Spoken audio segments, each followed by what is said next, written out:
De nous recevoir. Merci. Alors pour l'association New Direction, New Direction en français, je vais vous poser quelques petites questions, un petit interview avant cette fête de la musique de Yutz. Alors apparemment tu es natif de Yutz, c'est bien ça? Non, je suis né à Thionville, mais j'ai vécu à Yutz pendant des années. J'ai été au collège ici, j'ai joué au rugby ici, donc c'est une ville que je connais très bien. D'accord, donc le chemin de la Moselle, tout ça, je connais. Tu as pratiqué, d'accord. Alors quel a été le déclic pour comprendre la voie qui t'a mené à la chanson en fait? En fait, le déclic, ça a été, je pense, ma mère qui m'a inscrit au solfège quand j'avais 8 ans. Et voilà, celle qui m'a inculqué les bases de cet art. Celle qui a décelé en moi une fibre artistique, on va dire. D'accord, donc c'est elle qui t'a poussé un peu à développer tout ça? C'est elle qui m'a poussé, et puis après, je n'ai pas besoin d'être poussé longtemps pour plonger dedans. D'accord, donc tu es passé par l'école de musique Voilà, je suis passé par l'école de musique de Bassam, et puis après le conservatoire de Thionville, où j'ai appris le chant lyrique, et après je suis allé à Paris quand j'avais 22 ans à peu près. Donc ton parcours est essentiellement basé sur la musique? Sur la musique, ouais. Donc j'ai fait d'autres études, j'ai fait du commerce, j'ai bossé dans des banques au Luxembourg, jusqu'au jour où j'ai compris que c'était pas trop ma voie, et donc j'ai décidé de franchir le pas et de partir à Paris pour tenter ma chance. D'accord, et du coup à Paris ça s'est passé comment? À Paris, j'ai rencontré des gens assez intéressants, j'ai très vite réussi à vivre de la musique, ce qui est déjà une belle victoire pour moi, dans des spectacles musicaux, dans des séances studio, j'ai fait des tournées à l'étranger, donc la vie a été remplie de ces expériences qui m'ont forgé pour arriver serein sur un projet solo, et voilà, donc on va dire que j'ai eu tous les bagages nécessaires pour développer maintenant une carrière solo. D'accord. Donc la vie à Paris a été quelque part un tremplin pour toi dans la vie musicale? Bien sûr, bah oui, parce que c'est bien la Lorraine, c'est super, c'est mes racines, j'ai mes amis, ma famille, mais c'est vrai quand on veut pousser un peu plus loin dans la musique, il faut quand même, Paris c'est un peu le détour obligé pour chaque la plaque tournante musicologique. Ah, bien sûr. Ouais. Et qu'est-ce que ça te fait de venir ce soir retrouver les racines? Ah bah ça fait bizarre, parce que il y a des gens qui vont être dans le public que j'ai pas vu depuis des années, avec qui j'étais au collège. J'ai des gens de ma famille qui sont là, donc beaucoup d'émotions, et ouais, c'est une ville qui m'a beaucoup apporté, et j'ai beaucoup de souvenirs ici, donc ça fait plaisir. D'accord, donc séquence émotion. Voilà. Donc Azmalik, c'est un petit groupe du coin, peut-être que tu connais, du côté de Metz. Azmalik and Blue Tribe.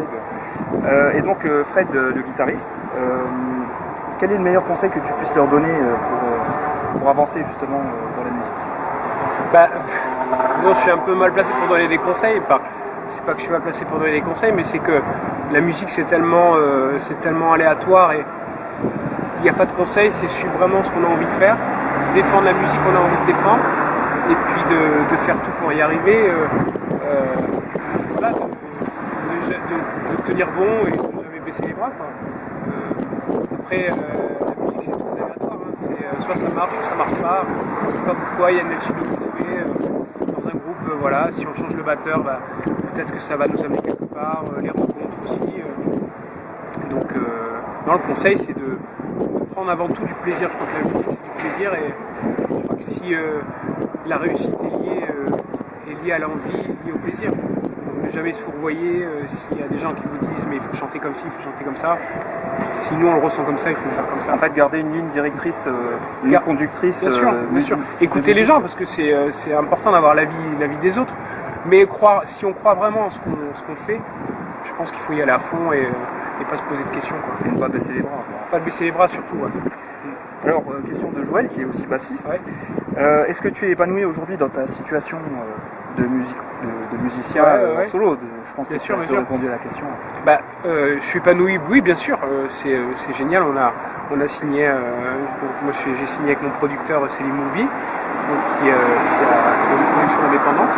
Et on a signé un contrat de licence chez Universal Mercury il y a 3 mois. Donc voilà, là on passe vraiment dans un monde qui est différent, et où toutes les portes peuvent être ouvertes, on va dire.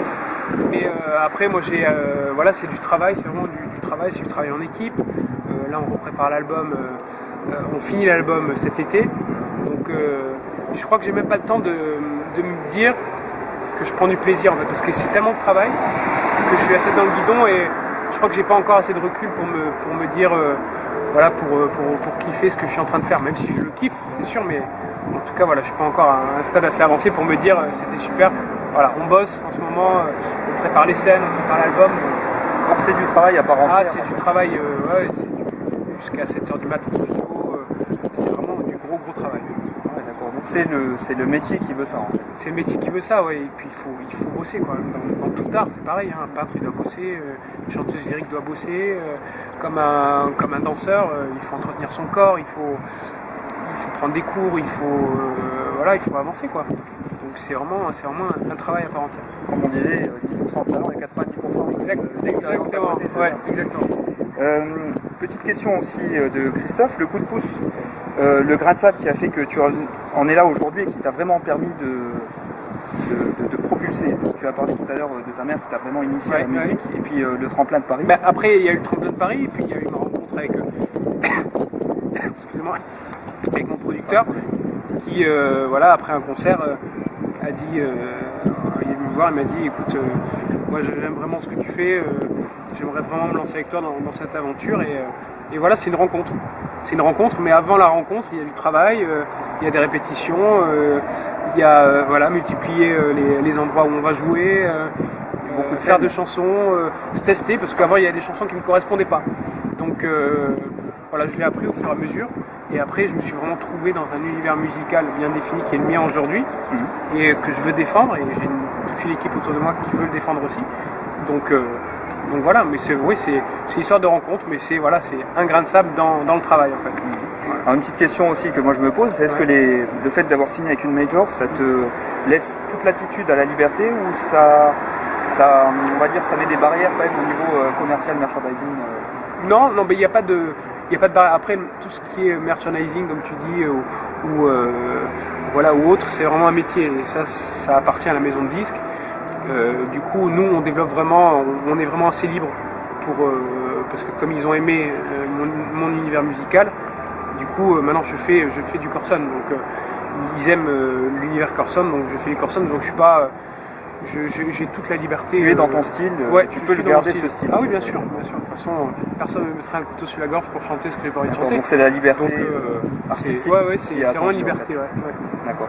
Bien, merci Corson de nous avoir accordé cette interview pour l'équipe de New Direction.